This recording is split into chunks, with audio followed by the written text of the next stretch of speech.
This is Hannah from Hall Beer Shop, and you're listening to Daftaboutcraft. Daftaboutcraft is sponsored by Hall Beer Shop, based in Stourbridge in the West Midlands. You can find a huge selection of craft beers in store and online. Check them out at hall-beer.com.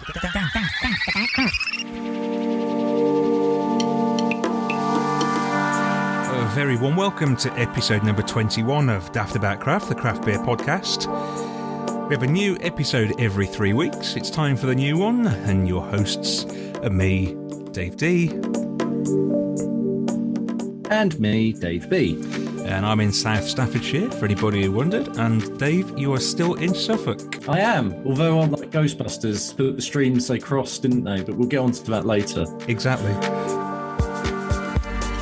Yeah, I just thought I'd just tell people where we are, because we often don't do that, do we? No, although hopefully keen-eared listeners will have worked out from my constant moaning about the Suffolk beer scene, which is being delayed a bit further because the Brewdog has run into complaints from residents, which is slowing down the process. Yeah, can talk more about this later, because I went to see Dave just recently. So we'll be talking about that. And what else have we got coming up? We've got a chat with Toast Brewery ahead of the climate conference COP26. They'll be telling us all about what's going on with them and some new beers they've got out. We've got our usual features, Hype or Tripe. We're very excited about this one. It's a massive stout. We had Tiny Rebels Stay Out recently, which is 18%. We're not quite back at 18%, but this one is 15%, Dave. It is, and it's from Left-Handed Giant, and hopes are high. So we're looking forward to that.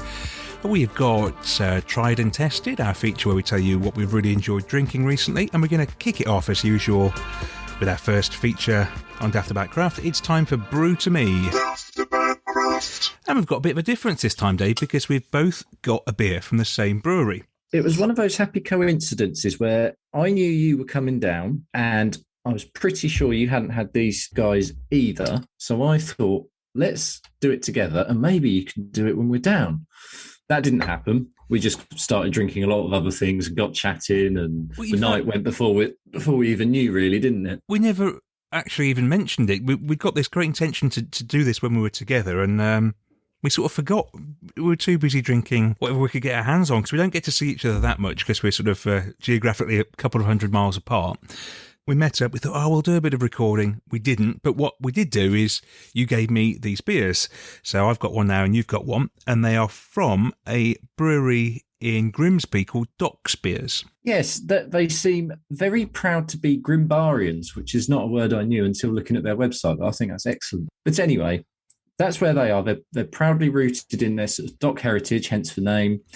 They've been going 3 years now. They seem to be going from strength to strength. But then they've done some Discover series or sort of more experimental stuff. And the ones they've just done now, their most recent 3 new ones, really stood out. So I've got a pineapple, lemon and rosemary Weiss beer, and you've got a watermelon salted lager.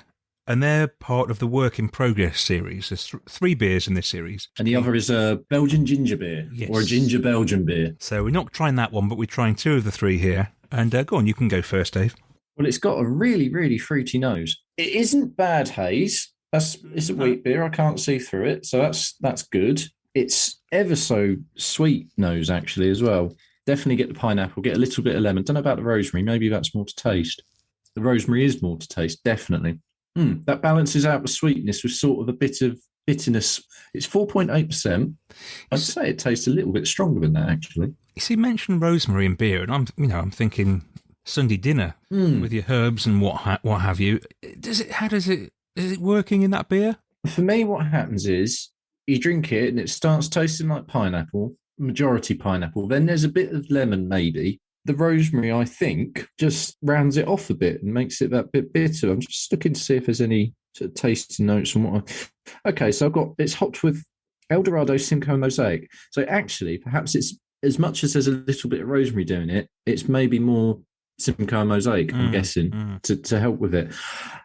I don't mind it. I don't know if I'd want loads of it. We should say these beers, this series, are all in 330ml bottles, aren't they? Which is maybe just about the right size from what you've said. It's perfectly pleasant. Well, I'm keen to try this. Shall I give mine a crack? Watermelon salted lager, 4.1%. Now, I've not long eaten, and I had chili for dinner. Now, I'm thinking that I've still got a bit of sort of taste of tea in my mouth, and I think that this might cut through quite well and might be just what I need now. Yeah, okay. Well, has it got any colour to it? Oh, yeah, it's a bit pinky, isn't It's it? quite... Whoa, okay. There's a lot of bitterness there. Didn't expect that. Any watermelon? No, not really, no. I suppose watermelon doesn't have a massive taste, does Not a it? massive taste. You know it when you have it, but it's not... But what there is of it isn't bitter, is it? It's refreshing, isn't it, and clean. The salted lager, I'm not getting the salt either, to be honest. And does it taste like a lager as well? Oh, Is it sort of lager style? Right, okay, yes. It definitely smells like a lager. It tastes like a lager, but it doesn't taste like the lager I expected it to. I was expecting that sort of saltiness at the end, maybe like it goes, I'm not getting that salt. I'm just getting a sort of big, sort of malty hit at the front and then bitterness at the end. Maybe a bit too bitter for me, actually. Okay. I'm not used to lagers tasting bitter. I've just got a bit of salt. Okay. Is it coming in lumps, is it? I can taste it on my lips. Okay. I'd rather taste it in my mouth, though. Hopped with Huell melon and Casbeck hops. And there's pureed watermelon and Atlantic sea salt.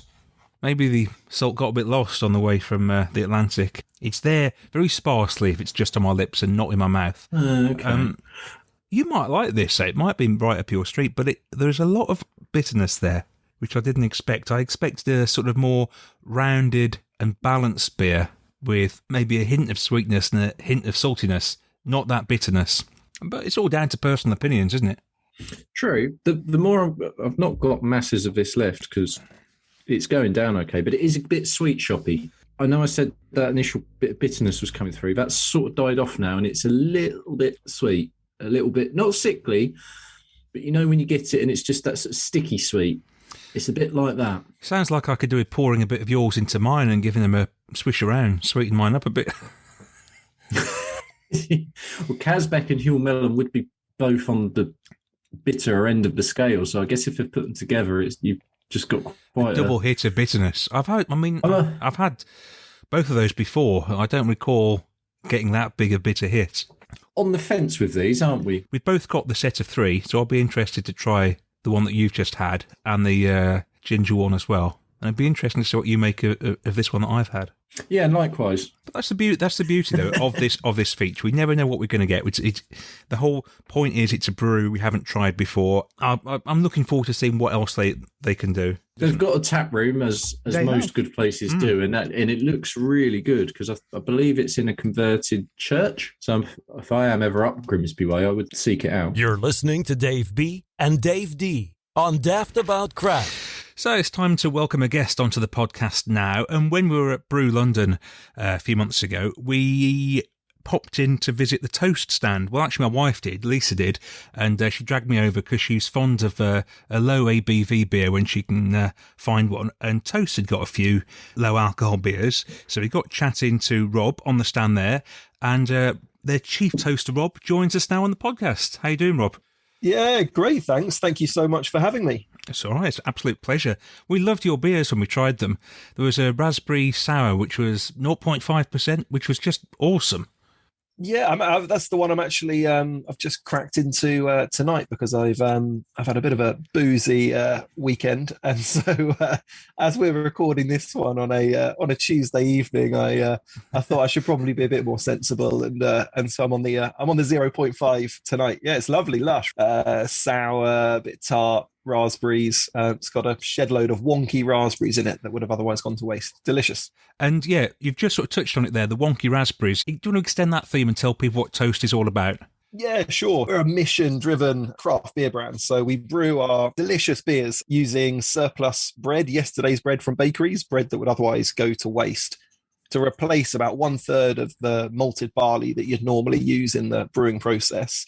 We then pour 100% of our profits into environmental charities, fighting waste. So we like to say we're the best thing since you know what. Clever. And we've been going 6 years. It's been a fun few years. We've brewed up about 3 million slices of surplus bread that would have otherwise been wasted. We're trying to change the industry though. We're not content with just doing it ourselves. A thorn in the side of a few of the other big brewers trying to encourage wider change, because beer's been brewed using surplus bread for millennia. Interestingly, so the first ever beer recipe that's known of, from sort of ancient Mesopotamia was brewed with surplus bread.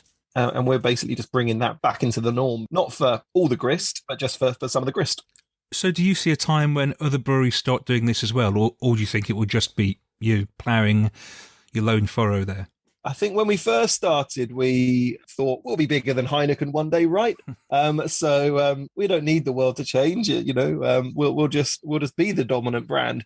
I think reality starts to kick in after a while, and you realise probably not going to be bigger than Heineken, and nor do we need to be, nor should we be. It's about trying to encourage other brewers to change, and so we've open sourced our recipe, and that's been downloaded about 85,000 times now, all over the world. A lot of home brewers, but regular brewers the sort of world over have taken on the idea, and dozens and dozens and dozens have replicated us.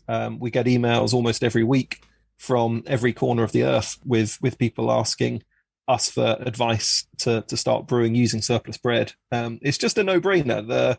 The sort of reason we do it is that the food industry has a huge amount of impact on the environment. People think of the energy industry or the transportation industry in isolation, but the food industry causes a lot of the deforestation, because that's where we create a lot of our farms. We use transportation systems to move our food and drinks around the world. We use a lot of energy in refrigeration and heating for our food industry.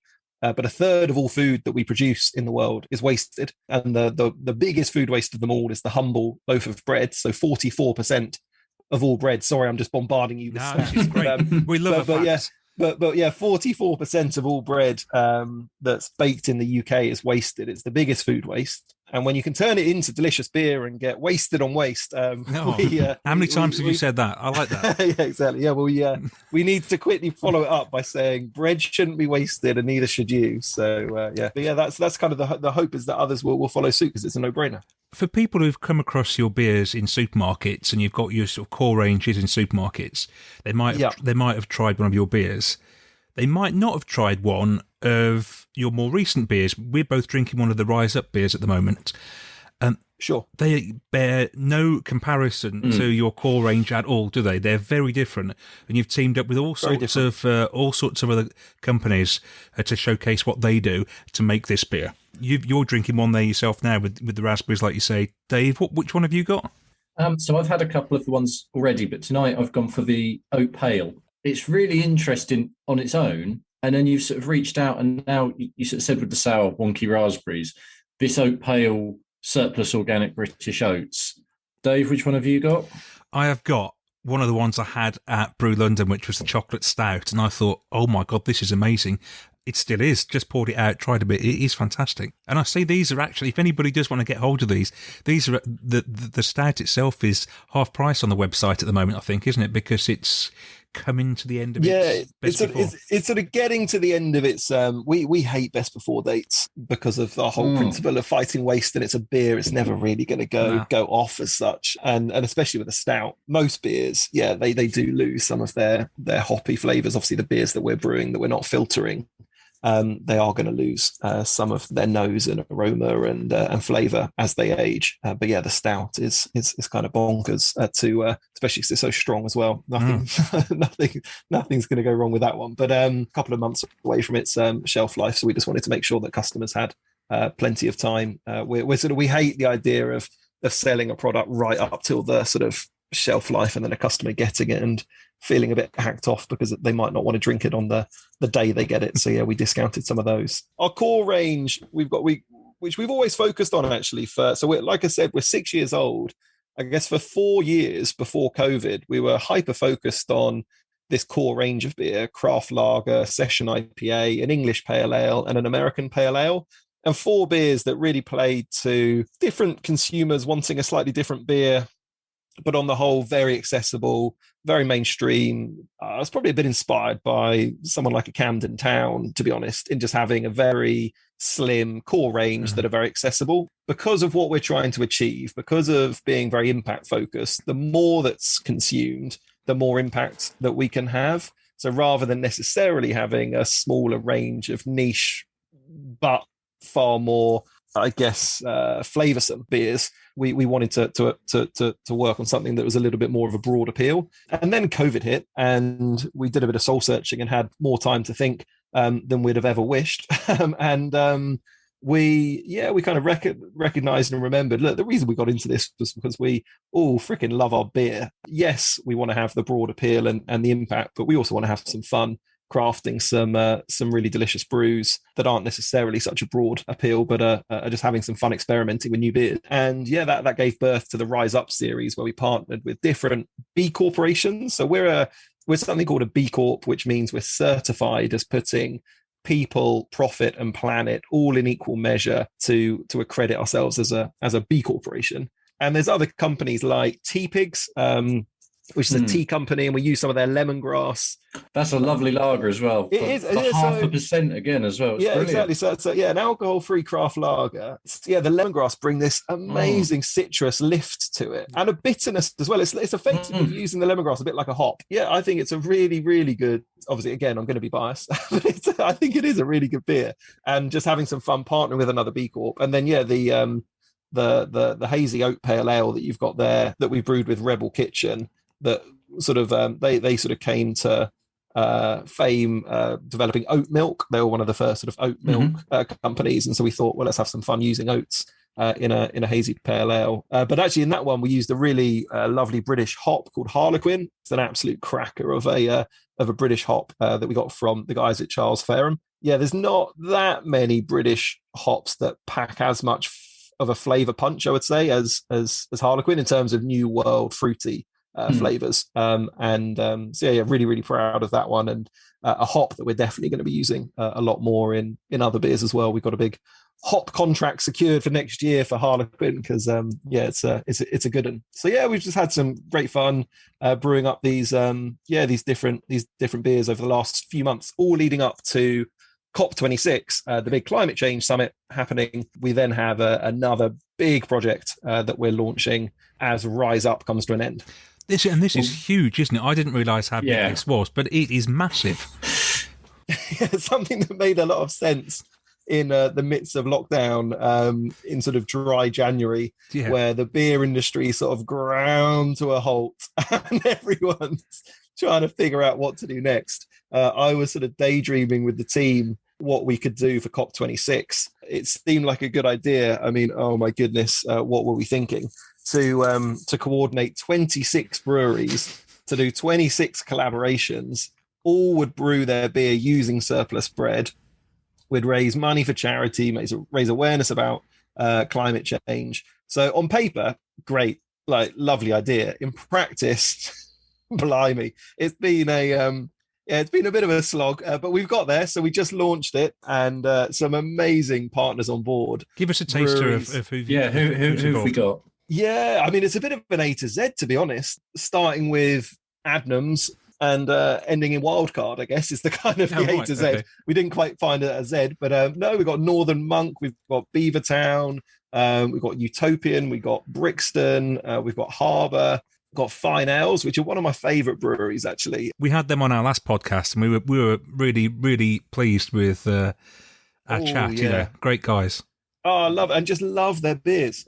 So their beer they've done a really delicious pale ale, actually, just quite a classic pale ale, but absolutely cracking for the collaboration series. And then Guinness on board, so one of the big ones. So Guinness have gone on board. They did a stout. So when Guinness brew a stout as a collaboration, love them or loathe them as a big, global beer business, I love Guinness, and I'm very proud to say I love Guinness. And so when they brew a stout in collaboration with you, when you're a little brewery like us, That is just epic. That is quite something, isn't it? And it's a really delicious stout at that. So they've used surplus bread to replace about 10% of the grist. And so all the breweries sort of signed up to do this. They've all supplied the beer at cost price, and then we're selling these mix packs that contain all 26 of these super limited edition beers. You get a pint glass and some snacks and all sorts, and then it's basically £89, and then £26 goes to charity. There's lots of 26s, so there's 2,600 boxes. £26 from each box goes to charity, 26 beers, and then each of the charities involved are going to receive at least £26,000. It's doing a whole world of good. The two charities, one's called the Rainforest Trust, who are protecting rainforests around the world, and another one's called Soil Heroes, who are doing things like soil sequestration, which is where you capture carbon in soils and encourage farms to farm more regeneratively, which is basically a far more environmentally friendly, effective way of farming. And of course, 26 beers is one too many slightly, but it's an excellent advent calendar idea as well, isn't it? There you go. I get it. Well, yeah. So we've launched it early. So we've launched it in time for COP26. Yeah, we sort of imagine people might struggle to sort of wait until the advent calendar season. But if they do choose to, then yes, absolutely. And I guess it makes a good Crimbo present as well if you can hide a box this size long enough. It is a absolute monster of a box. So we got some support from DS Smith, one of the packaging companies, and they've designed the box free of charge, provided the whole thing for us free of charge, all the materials. It's all made from cutting edge sustainable material, and it looks just stunning. When it arrives on your doorstep, it is a statement. And so, it's not the sort of box that you can sort of tuck away at the top of the wardrobe. Dave's going to order one in about 20 minutes' time, probably. His fear of missing out on things like this is... I'm already sitting here thinking, I would quite fancy one of great. These. And we've had some fun as well. We had the launch event at Tate Modern in London last week, and we've got some great activities coming up because obviously you want to drink the beer on tap as well as in the pack, and so all the beers are available on tap at the Tate Modern for the sort of opening weekend of COP26, which is the first weekend in November. Signature Brewery, who are one of the breweries involved, have all the beers available in their tap room. Orbit Brewery are on board. They've got a bunch of the beers in their tap room. Tap Social, another one of the breweries on board. As many of the breweries as possible. Stroud Brewery have taken the beers to their tap rooms so that we can try and make this as accessible as possible. And then Head of Steam, a national bar business, is actually owned by Cameron's Brewery, and their craft brand Tooth and Claw have been part of the series as well. So all the Head of Steam bars will have various beers too. Yeah, we're trying to make it as accessible as possible, and just it's just awesome. The brewers on board. I guess we'd normally be in a bit of friendly rivalry and competition with, and I guess a lot of us as craft brands, friendly rivalry. I mean, some of these businesses are big businesses. You've got Meantime owned by Asahi, Guinness owned by Diageo, Beavertown and Brixton owned by Heineken. Companies that would never, ever put beers in a box together side by side. This common theme and interest and I think eagerness to address the urgency of climate change means that we're very willing to work together and do something to make a statement and a stand. And I hope it serves as the first step towards many more breweries coming on board, trying to brew as sustainably as possible. So you're breaking down the boundaries in loads of different ways here, not just environmentally. There's a lot of layers to it. Yeah, it's an onion. Yeah, it's fantastic, isn't it? Now, if people want to get hold of this box or any of your other beers, where's the place they've got to go to? So the easiest way is just toastale.com. This box in particular is it's just exclusively available at toastale.com. And I'm hoping all the breweries are going to send it out to their many drinkers and followers, because we're a little craft brewery. I'm slightly terrified, having set up this entire not-for-profit exercise to shed loads of money for charity. We could bankrupt ourselves in the process of buying 2,600 beers, even at cost price, from 26 different breweries. is a slightly terrifying invoice to receive. So I'm hoping we do sell these boxes and raise the money for charity. Yeah, do go to toastale.com and buy a couple of boxes, please, listeners. Daftaboutcraft. Okay, it's time for a bit of this now on Daftaboutcraft. This is the section we call Tried and Tested, where we look at all the beers we've drunk in the last few weeks since the last episode, and then tell you which has been our favourite. And there's not many beers that I have more than once, to be honest. It's quite rare. But this beer I've actually had 3 times, and it's from Unbarred, and it's their Imperial Mexican Hot Chocolate Stout. It's been on tap at Hall, our sponsor in Stourbridge, and each time I've had it, it's tasted different. And it keeps creeping up. I think I gave it a 4.2 out of 5 to start with, then a 4.3, then a 4.4. And it really is all there. I think the key is to let it warm up, and probably on the last occasion I left it longer, warmed up in the glass. I don't mean hot as in hot chocolate, just warmed up to room temperature. And that chocolate comes through, and at the end there's a bit of heat. Not loads of heat, but just there subtly at the back of your throat. It's a brilliant drink. So if you see that from Unbarred, their Imperial Mexican Hot Chocolate Stout, give it a go. I'm sure you'll like it. And what I've got is really interesting for a lot of reasons. It was from 2x2, and it was Strata, Talus, and Yukino. That's the name of the beer. That's all it's called. It's those 3 hops. But what was interesting is I had this when I went out to Leicester to see one of my friends. We went to the darts, and beforehand we went to a place called the Real Ale Classroom, which is set up by a former teacher. And we were chatting away to the owner, and he had all the keg lines on.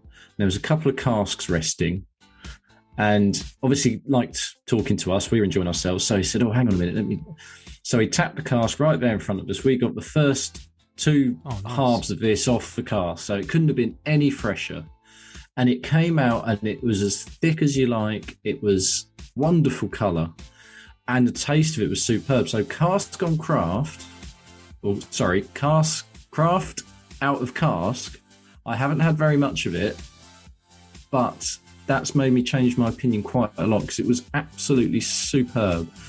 And I'd really be interested. I think there's probably a topic in there that we can discuss a bit at length down the line, but it was so good. When you were on TV cheering shortly afterwards while watching the darts, sort of that fits in very well with the beer. You could almost have been saluting the beer, couldn't you?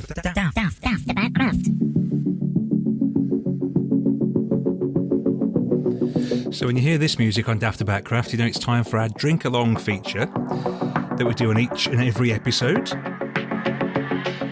It's brought to you in association with our sponsor Hall Beer in Stourbridge, a bottle shop and bar. We've got a great range of beers, and each episode they give us 3 beers to drink on the podcast, and they sell them through their web shop, and you can get 15% off them with the code DAFTHALL. Hopefully you've got the 3 that are sitting in front of us right now, and you're going to drink them as we drink them.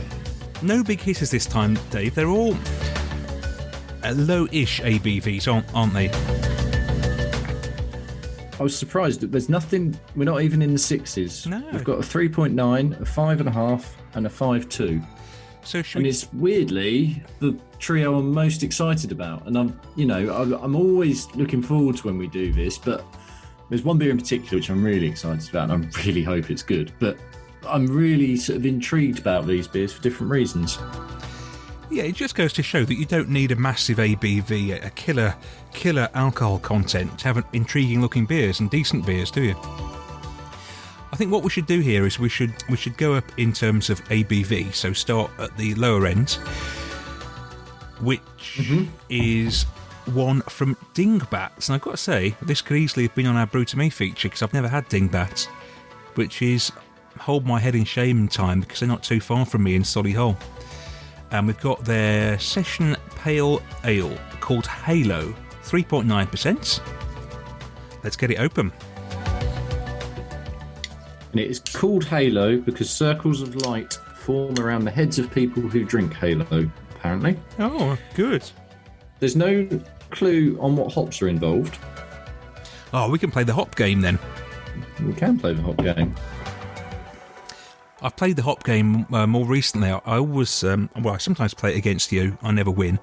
And I actually played it with Hannah and Paul from Hall the other day, and none of us won. We all got them wrong consistently. We could identify some hops, but never all of them. Well, I'm going to nail my colours to a mast early doors with that. That's got Simcoe in it. That's very nice, actually. That's lovely. It's the definition of a session IPA, isn't it? That is absolutely everything you want from a session IPA, that.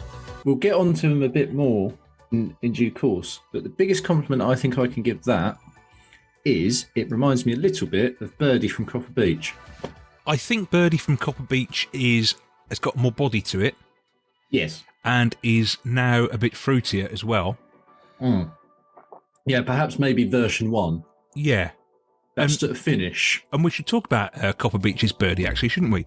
Because we had one recently. Hold on a minute, this doesn't taste like the Birdie we've had before. We've had Copper Beach on the podcast, and we tried 3 of their beers when they're on. We've sort of since become friends with them, and we've seen them quite a few times, and we know what's going on. But we had this Birdie, and it was, the original was good, but this was unbelievable. So we contacted them and said, what's gone on here? And Dan has sort of changed. Was it the water profile a bit, Dave? Yeah, he's altered the water profile. For me, Birdie was a great beer. It had a real bitter finish, and it was quite a dry finish as well. Mm. And all of a sudden, it's now this rounded, softer, fruitier beer, which is, and don't get me wrong, Birdie in its first iteration was still a really good beer, but this has taken it to a whole other level, hasn't it? Mm. This could have come out of breweries 10, 20 times the size. Yeah, I could easily have made it my beer of the last few weeks, to be honest, in our tried and tested. But we're always banging the Copper Beach drum, so I didn't. But it was really good. It is so well rounded, and if you do see a can of that, you must try it. I've just found out what hops are in this, Dave. What did you say? Simcoe. What an amateur. Mosaic. It is Mosaic, yeah. And also Idaho 7 and Styrian Eureka. It's quite interesting. I suppose I would have pegged there'd be something else in there, and it wasn't Citra, but I never would have gone for Idaho 7. Definitely would have gone Styrian. Last time I think I remember having Styrian is in a Lord's beer. There's a little bit of a taste in there that I'm unfamiliar with, so I'm not quite sure where that's coming from. Maybe that is the Styrian. It's nice though, isn't it? It's very nice. I know next to nothing about Dingbat. When I tried to load up their website, it didn't work. Yeah, I tried the same and didn't much luck. Well, if you're listening, Dingbat, we love this. It's ace. It's really good. Yeah, we'd happily have a chat to you. So on this part of the podcast, we usually have a bit of a chat about what we've been up to. And, no beer festivals for me or you in the last few weeks. Although I have got my eye on a couple of autumn/winter festivals, which I shall try and convince you to come to, and you'll probably make some excuse as to why you can't come. Yeah, I forget what they are now, but yeah, there's some good looking. I didn't even know about this. No, broadsiding me live on air. Yeah, I will send you details when I can remember what they are. My memory's terrible. But yeah, so the highlight of the last few weeks probably was me coming down to see you, wasn't it, in Suffolk? In sleepy Suffolk. You always tell me there's no breweries there. It's just an absolute hellhole of nothingness. I do find it a bit of a void. You know, we've got a couple of bits, and again, people who listen to the show regularly will know there's Burnt Mill, there's a couple of others. It still very much could be developed quite heavily. But I think you got a really small taste of how that was, because you was trying to plot with some, you had a good couple of hours drive getting back up. You could go various different ways and see if you could maybe drop in on a brewery or anything. And the nearest we got was Pastore in Cambridgeshire. And unfortunately, they've switched to winter hours, and that was not the weekend that you were around. But that is sort of what I do have to battle against a little bit. Yeah, so we couldn't pay a visit to Pastore when we were sort of struggling to find anywhere else. So I sort of feel your pain a little bit. But anyway, so it's not really a hellhole, though. It's very nice. It's a lovely sleepy village where Dave lives, and very quiet and peaceful. On the flip side of that, there's not many places to get beers from. But, it's the way of the world, isn't it? Yeah, it's perhaps a bit cake and eat it if I want to live a bit rural and then get disappointed that I've not got, craft breweries popping up in the back of someone's allotment and things like that. So you have to take your choices. But it would be nice just to have a little bit more in the town. And as I said earlier in the show, there is plans afoot for a Brewdog to be coming onto Ipswich waterfront. Now, I wouldn't be going down there particularly to be drinking all of Brewdog's beers, but they do a good line in getting guests in. So that would, hopefully raise the profile of the area a bit and help the places that are flying the flag in Ipswich. So just thinking, when I came down, what beers did we have? Oh, we had quite a few, didn't we? We did try our best. We had Birdie, which we just talked about. We had a bit of a disappointing Northern Monk dipper. You had an Epochal, and we need to get a bit more Epochal because that one, after I really raved them up on the last episode, that didn't quite match the height. So we need to get a couple of other ones. I'd really want you to try Ad Infinitum and see where you come down on that one. And hopefully we will be doing that because watch this space. I think hopefully we will have an Epochal on a future episode. Yeah, and then we got stuck into stouts, didn't we? We did, yeah. I love stouts more and more, especially at this time of year. You can't go wrong, can you? We had one of the Dig Brews, Eddie Fine's Judge Doom. Yeah. That was your good wife's Lisa's choice, and I think she was a little bit disappointed by it, unfortunately. I thought it was perfectly good. You did bring in a milk carton some stout from Hull. Oh yes, the sticky toffee one from Phantom, which was great. That was really good, actually. That was really good, and it probably just again shows, having talked about craft on cask, that also showed the benefit of having a beer coming off keg. Because that was so good. And I could imagine getting that out of the can, it would have lost a little bit of the sort of sticky dateness of it and the toffee elements. And that was really good. And the other stout we had was a pressure drop one, which you really liked. You sort of said it was a bit like a milk stout for you, and you were quite enjoying it. It was very reminiscent. Good Chat, that was called. 10% Imperial Stout.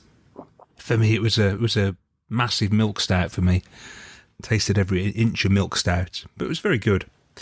We even got you on a sour, didn't we? We got you on Staggeringly Good's Blood-Sucking Lawyers, which your wife Katie found most amusing, didn't she? Yes, being a solicitor herself.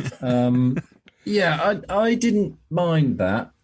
I don't think you were blown away by it. It was exactly what it was. Sort of a bit like, but obviously not, because we actually now have a Ronseal beer in the craft beer world, which I think is terrible, but that's something else entirely.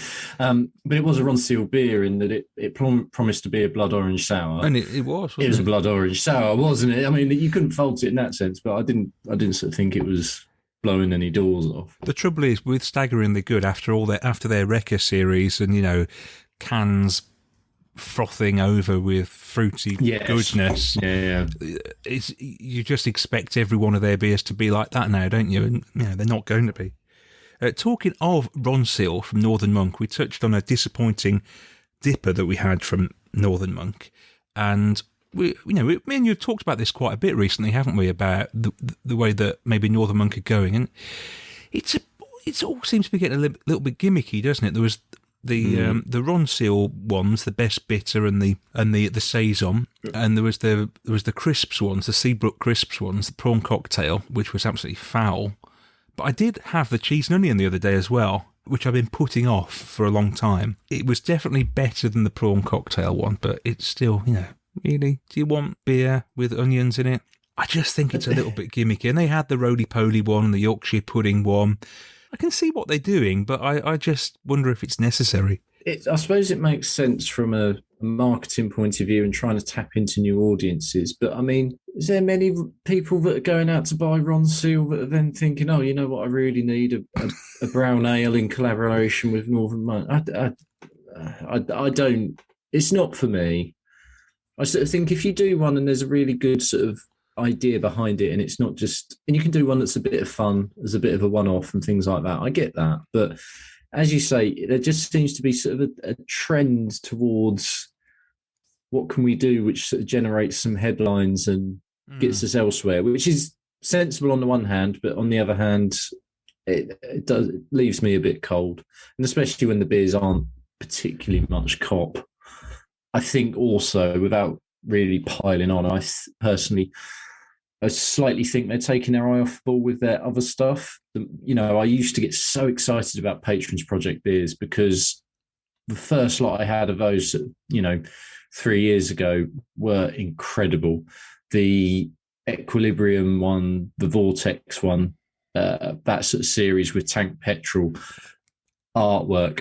Those beers are amazing. They were so good and they were so different. They were really trailblazing, and I know they now do the peanut butter and jelly porter type thing in the supermarkets, but they did one of those, and that was insanely good. I remember that. But now, those patrons beers don't really excite me as much as they were exciting me at one point. Whether that's just because I'm used to them now, I've had quite a lot of them, or they're not as good as they were. I'm not sure. I'm not sure which it is. But when you factor in that they've got all these sort of novelty beers knocking around as well, like you say, maybe they are taking their eye off the ball.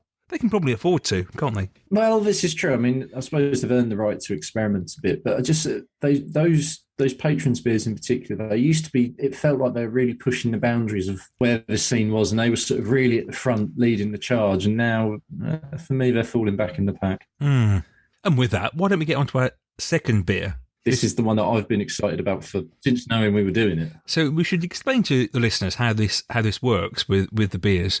Hall provide these beers for us, and we get to basically choose 3 beers we want, don't we? Hannah kindly sends over a massive list of all sorts of stuff she can get hold of, and we can pick. And the minute she wrote the words cherry, in fact, just cherry, I knew you would want it. That single word, I knew you'd be all over it. Before she even carried on. What is this beer, Dave? This is a cherry Schwarz beer from Carnival. Now, we've both had Carnival before, a long time ago. I don't think they've made it on an episode before, though. I think they will be coming on, though. Carnival are up in Liverpool, and we found them when we were it was last year, wasn't it? When we were launching this, and you and I were sort of getting to know each other a bit more, and it was like, oh, have you heard of these guys? No, should we place an order? And sort of sending each other beers and stuff. And Carnival came across our radars, and we did place an order. We had some beers. I remember them being perfectly decent without, setting without the light. Without blowing the doors off. They were solid, weren't they? Yeah, but I've not seen anyone do a cherry Schwarz beer. And I mean, Schwarz beer is translated literally from German, a black beer. Now, it should be a bit of a black cherry lagery type beer, and you don't see many Schwarzes. It's I just hope that this is good, because Mr. Schwarzbier over there, he loves this stuff. He'll be all over this if it isn't good. So fingers crossed. And I had a couple of carnivals the other day, actually. I spent a Sunday afternoon with Hannah and Paul from Hall. They'd got a couple of carnivals out, and I was really impressed with them. They were really good. I love the artwork on the cans as well. But how is this, Dave? I'm not even going to pour it yet. I'm going to wait for you. The nose is nice. Be nice. No, because it's more like a Rausch beer, so I think you're going to hate it because it smells smoky. But you could still like this. You like your smoky beers, don't you? I do like it, but I don't know if I get any cherry. It's a bit like it's just a Rausch beer. It's a really nice black smoky beer. I need to see if the cherry's going to come in. I have just finished the Dingbat. Oh, that was good. I like that. Right. That was really good, the Dingbat. Before we get, just a final sign off of that one. Dingbat, definitely going to be hopefully hearing a little bit more about them. Yeah. I can't wait to see your reaction for this. It smells like the barbecue when you go out to it the next morning. I could imagine eating a nice sausage with this or something. It says it's got cherry puree, sour and sweet in it in the ingredients. I mean, I just I'm waiting for it to kick in. I really sort of hoped it was going to be a bit like a Black Foresty, but not thick stout, sort of quite lively almost. Now, I've stored mine, and we had this on the last episode, where best to store your beers. I've had this in the fridge. I presume yours has been in the fridge. But I pour this out into the glass, and I look at it and I think, oh, just the colour and the head. And I think, oh, should that have been in the fridge? It should have been in the fridge, though, shouldn't it? I mean, the can says store cold. And if it is a Schwarz beer, because I think the one people, if you're not really familiar with it, but you've ever gone in like a Wetherspoons or something, the beer you might know is Coast Striker. Right. Which comes in a black bottle. That would be probably the one black lager type Schwarz, which has made it over here a bit more, and you see a little bit more of it, but not a lot. But I like it. I just don't know if it's been labelled correctly. I think if it just said they'd done a 5.2 Rausch beer, I'd be quite happy. I desperately want to get cherries, and I just don't, which is such a shame. So my takeaway at the moment is, if you like Rausch beers, you'll love this beer. Right, I'm going to brave it now. You've talked You've put me off it a little bit, and I've smelt it. It smells like a barbecue. Let's try it. Now, I do get cherry. Oh, interesting. Right at the front. Right. It's very early on. Then it sort of disappears and makes way to the smoky. It gives way to the smokiness. It's right at the very And front. what sort of cherry do you get? Do you get a sweet cherry or a sour cherry? It's not. I think it's sweet. There's not a huge amount of it there. It's very sparing. Okay. And I'm sure I can get a little tiny bit of sweet cherry on the nose as well, but not much. And I actually quite like it. Just to. Yay. You didn't think I would, but yeah, that's good. I like that. God, I'd have spat that out 6 months ago. I'll be fascinated to see, for those who are drinking along with us, what the sort of reaction to it is, because it's a brave beer, and we have actually had sort of a peek behind the curtain. We actually have had a little bit of a discussion with Chat from Carnival, haven't we? Because we posted the fact that this beer was coming on. They shared it on their Instagram, so we sort of took the opportunity to message and did touch upon and said, "Oh, I'm really looking forward to this beer." You know, and he sort of said, "It's a difficult one to do purely because they know it's going to be a hard sell." Got to say, if I saw this in a fridge, I probably wouldn't buy it. But it deserves to be bought because it's decent. But I'd be a bit wary of it. I've not had many of that style. I'd be a little bit scared I wouldn't like it. But it's well worth parting with a few quid to get hold of one. It's nicely brewed, isn't it? And I don't think it was very much money. I think this is only about £4 or £5 from Hall. I think so, yeah.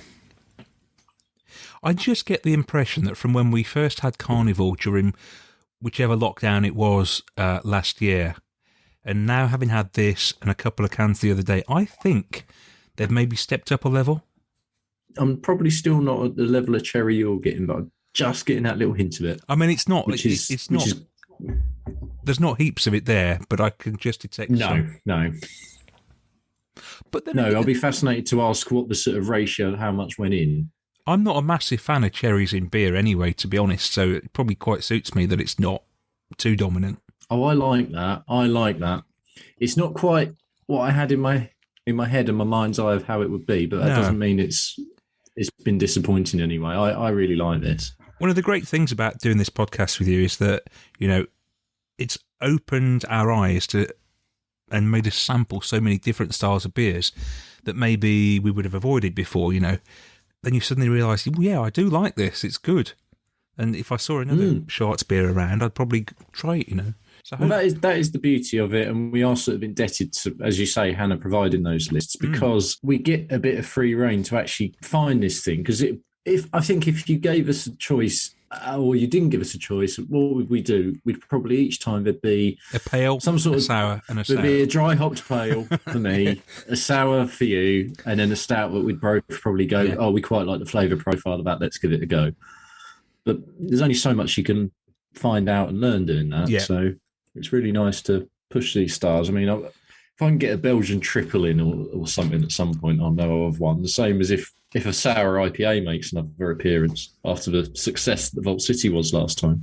I'll tell you what's interesting here is that smokiness that we both talked about is now giving way. It's rounding out, isn't it, at the end? That smokiness is almost going, to be honest. Yeah, it's still there, but as you say, it's rounding off. And what a Schwarz beer should do a little bit is the malt should kick in a little bit, so it goes a bit dark chocolatey, but not too much. It's just that malt element of it, and it's doing that now. So I think hats off to Carnival for doing a style very rarely people are doing and executing it really nicely.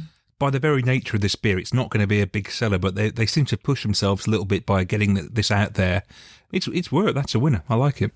If you haven't got these beers, they are still available from Hall's website, so you can go and get them if you want. You've heard us talk about them, and you might not be able to drink them as you listen to us because you've already listened to us, but you can still get them if you fancy them. Just pop on there, you'll see the pack, the Daftaboutcraft Drink Along pack, Daft Hall, 15% off. Absolute bargain. So, our next and final drink in the Drink Along is from Duration. Now, I actually went to Duration after your wedding, Dave, when I was down that way. We're quite excited about this, aren't we? This is called Fly in Your Dreams. It's a blackberry saison, and it's 5.5%. Let's have a little smell in the can first before we pour it out. Oh, yeah, yes, okay. Very farmy, which is fine by me. Again, I'm slightly surprised at the colour it's come out at. Oh, With blackberries involved, I thought we'd be getting something that might be a bit. well, you've just poured yours. I haven't poured mine, and yours seems to be sort of yellowy orange. I thought it'd be reddy, dark, bluey, black. Yeah, no, it's not in the slightest. Yeah, it's pouring it now. It's quite pale, isn't it? But it tastes blackberries. Oh, doesn't it just? It does. It's hedgerow blackberry, isn't it? It's not that sort of pureed, that's sweet blackberry. That's good. Oh, that's really good as well. Oh, I'm so pleased. This is actually has delivered exactly what I hoped it would as a drink along. You know, I had really high hopes that these might be because they're all a little bit different and a little bit. Well, I mean, the Dingbat wasn't, but it was good to find another new brewery. Yeah. And the other two were sort of a little bit out there. You know, I know saisons are popular with those who like saisons, but again, if you don't, this is not a bad way to start your saison journey. I would say. No, I'd say that's very good advice because it's not got all that massive farmhouse funky yeast and Brettanomyces and there's maybe it smells a bit more funky on the nose than it actually tastes. Yeah, if you didn't know, the nose would be quite off-putting because it is funky. It is a very funky nose, but the drink itself is very soft. That's excellent. In fact, I really like that. Yeah, I do too. Makes me want to go back to Duration again.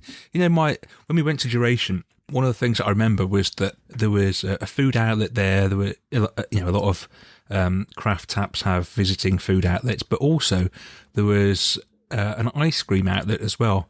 There was somebody selling ice cream on a little thing off the back of a bike. It's the first time I've seen first time I've seen ice cream being sold at a craft venue. Probably not at this time of year, but yeah, almost. This makes me want to go back to Duration again, actually. And I like that blackberry doesn't waver. Like, it doesn't get any stronger. It doesn't get any weaker. It stays there as a constant, and it's not super sweet, but it cuts through lovely, and it sort of reminds you of having like Ribena Vinto or something like that, but toned down. Not even a watery version, is it? It's not like the sort of blackberry getting an apple and blackberry pie with custard in the winter. It's a very sort of smooth and mellow blackberry. But if you're drinking with us, hopefully you know exactly what we're talking about here. Yeah, not the easiest taste to convey, but it's easy when they do it as super big purees and stuff. You go like, oh, that's like having 100 raspberries shoved in your face right now.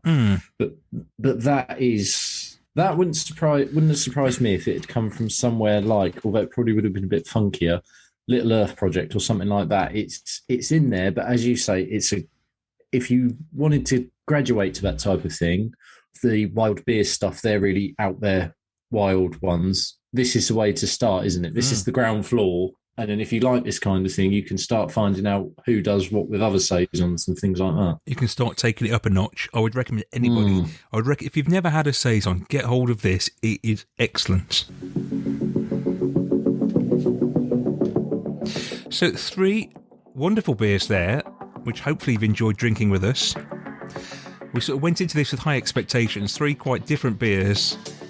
Session IPA, Schwarzbier, and a saison, and we're really blown away by all 3 of them. Really, all good on different levels, and hopefully you've enjoyed drinking them with us. More and more people have been getting involved in this feature, which is brilliant to see. I should say a massive thank you to Christian, who drinks regularly in Hall, and Dave and Jill Ingram, who drink in Hall as well. I know they've been doing it. Hi to Richard Drew. Hopefully you've done it this time. I know you told me you were thinking about it. Hopefully you've got involved. I'm not sure the Schwarzbier will be up your street, but maybe you have got involved. Maybe you have done it. I certainly hope so. If not, maybe next month, give it a whirl. And Dave, who do you know who's been drinking the beers with us?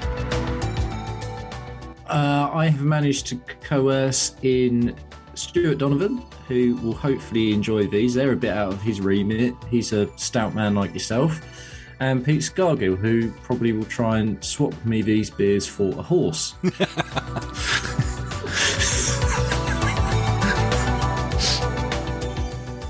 Well, his latest horse has been doing quite well, so maybe that isn't such a bad thing. Very true. Now, if you want to get involved, in a week or so's time, we'll be putting up the next Drink Along beers on our Instagram feed. We'll show you what they are. All you need to do is drop on to hall-beer.com, find the Drink Along pack on the online shop, put it in your basket, apply the code DAFTHALL. You'll get 15% off and you'll get that delivered to your doorstep. Or you can pick it up in Hall and enjoy a beer from one of the 6 lines they've got on in the shop at the same time. What could be better? Thanks for doing. If you're lucky, Dave will probably be in there. Probably, yeah. I do seem to spend an increasingly large amount of my spare time in Hall. So if you see somebody with 2 frustrated-looking children and a long-suffering wife, that will be me. Daft About Craft, the craft beer podcast. And now it's time for Hype or Tripe. It's the bit you've been waiting for. Hype or Tripe.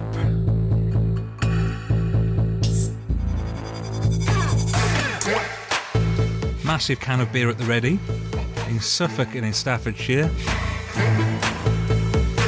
As we open a massive beer, and it is massive, 15% ABV. And we're hoping for very good things from this. It's a left-handed giant imperial stout, Dave, with additions of brown sugar, cacao, banana, almond and vanilla. 1, 2, 3, 4, 5 things that I really like in a beer style that I love. So what can go wrong? Hopefully very little. We had Left-Handed Giant came in one of the drink-alongs, I believe. They did. They did feature on a drink-along. That was the cryo pop, wasn't it? It was. And I think when we were talking about them then, we sort of said they're a brewery that definitely were bigger perhaps a couple of years ago in terms of everyone got very excited about them, and now they've just got probably a loyal fan base. They do very well, but they don't seem to, I don't know, you don't hear as much about them. Well, funny enough, there's not a great deal of hype around them anymore. But there really should be about this beer just by its ABV. There was a lot of hype around Stay Out from Tiny Rebel, which we sampled and didn't like. God, goodness me, there is a massive nose of foam bananas, isn't there, on this? Oh, no, not for me. Do you not get Mine's that? all almond. Oh, really? Hugely almond. It's there as well. But the first thing I got was the foam banana.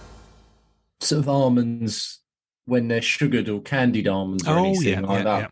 Yeah. Really, that's what I'm getting. Sort of confectioner's almonds. Or this is like could be an early taste of Christmas then.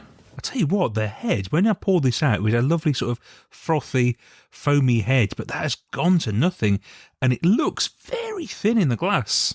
Doesn't taste thin. Good. It does not. I agree. It does look quite thin in the glass, but it does not taste thin. Dave, do you foresee a night sleeping on top of the spare bed with your clothes on with the light off? By the time with the light on, sorry. If we rock it through it, potentially. I mean, in fairness to Left-Handed Giant, and we always do it, on the back it very clearly says under all the editions, this beer is designed for sharing, and it really is. I'm not sharing this with anybody. This is mine. What do you think? Because for me it goes very sweet, very bitter. We don't come across many beers that are 15%, do we? So the logical thing for me now is to compare it with Stay Out from Tiny Rebel. There is no comparison. I've seen a lot of reviews of the Tiny Rebel beer where people loved it. I hated it. This I love, so presumably all those people who loved the Tiny Rebel one would be in raptures with this because it's fantastic. It is sweet, but it's not a sickly sweet for me at all. In the way I sometimes complain about those big vocation stouts as sickly sweet, this isn't at all. The banana actually comes in, you got it right at the front. I get it a little bit right at the end, but after I've gone through waves and waves of cacao. And I don't mind that. It's just, it shows it's quite well balanced. So for me, you've got a sort of heady mix of the foam banana and the almond up front. Mm-hmm. Then it mellows out a little bit, but at the end, it leaves you with bitter and dry sensation in the mouth, which makes you want to go back for another hit, which at 15% is probably not that wise. That bitter bit that you mentioned, that really reminds me of 70% chocolate. Very dark it's that chocolate. Kind of the sort of chocolate that's really good for you. Yeah. I know what it reminds me of. It's the Leberkusher. Okay, Do you remember when we? Yeah. I can see that. Goodness, I tell you what, if I looked at this in the glass, it doesn't look very appealing. It just looks like flat Coca-Cola in a glass, doesn't it? But when you put it in your mouth, all sorts of things go on. That's a sound bite, isn't it? Christ alive. It's difficult to fault, really. Everything that it says is in there. None of it is overpowering. No. You keep wanting to go back for more. I don't think the 15% is disguised. I'm not sure I want it to be. No, actually. No, me either. But I think in about 20 minutes' time, that really could kick in like rocket fuel if you go through it. It's warming. It's quite an easy one to do, actually. It's hyper, isn't it? It is. I don't think the taste is going to change particularly because we've got all of them already. I just probably need to share it with someone. But yeah, or slow down. I tell you what, we were so excited when we opened it. We never said what it was called. It's called We Are Floating in Space. And like you say, every one of those editions, those 5 editions, you can taste them all. Brown sugar, yes. Cacao, banana, almond, vanilla. It's all there. Vanilla's maybe quite subtle, but everyone. I was going to say the vanilla would be the least of them, but not. But I bet you if they did it without it, you'd notice it. Hopefully, you can still get hold of it from somewhere. You did a quick search on the internet and you found a few places, didn't you? It looks like it is available in another outlet, so you should be able to get hold of it. And perhaps you have with a view of. I would say this would be great over Christmas. Oh yeah. It does feel a very festive beer, although it's not been marketed as one in the slightest, but it feels really fitting for big open fire, sitting there for an hour and a half, not 25 minutes. Try and, really take your time with it. Maybe there's some food that comes along as well, like a nice bit of chocolate or, like I say, like a Leberkusher or Stollen, something like that, maybe. Things like that. Well, I said at the start of this that maybe this is a taste of Christmas, and now having drunk it, I think it certainly is. That is superb. We said earlier on this episode that big ABVs don't necessarily equal good beer, but sometimes they do, and this is a case of, yes, everything is where it should be. This is a great beer. If you're committed to making it a good beer and the ABV is almost sort of, not coincidental, but it's okay. What we actually want it to taste of is what we want it to taste of. And if it comes out and it's 15, 16%, so be it, rather than let's make something massive and then we'll sort of fill in the gaps. Yeah. Whichever method they took, it's worked well. And also has made me sort of think, as we said at the top of this, like I've not had much left-handed giant for a long time and I don't seek it out. Maybe I should sort of see what else is going on with them. Goodness me, imagine if they've got this on in their tap room at some point in the next few weeks. That'd be immense, wouldn't it? That would be incredible. I'd hope they'd limit it to thirds. Well, not limit, but, don't serve it in... Some smart arse would still go up to the counter and ask for a pint of it, though, wouldn't they? You would not want a pint. You wouldn't get out of there if you had a pint of that. And then be shocked when they're charged like £14. Yeah. It's an absolute pleasure when we do a hype or tripe, and it leaves us both firmly in that hype category. It's nice. It's vindication that we've picked a good one. It's that's. I think we both fully agree that hits every mark. Daftaboutcraft. You've been listening to Daftaboutcraft, the craft beer podcast, sponsored by Hall Beer Shop in Stourbridge in the West Midlands.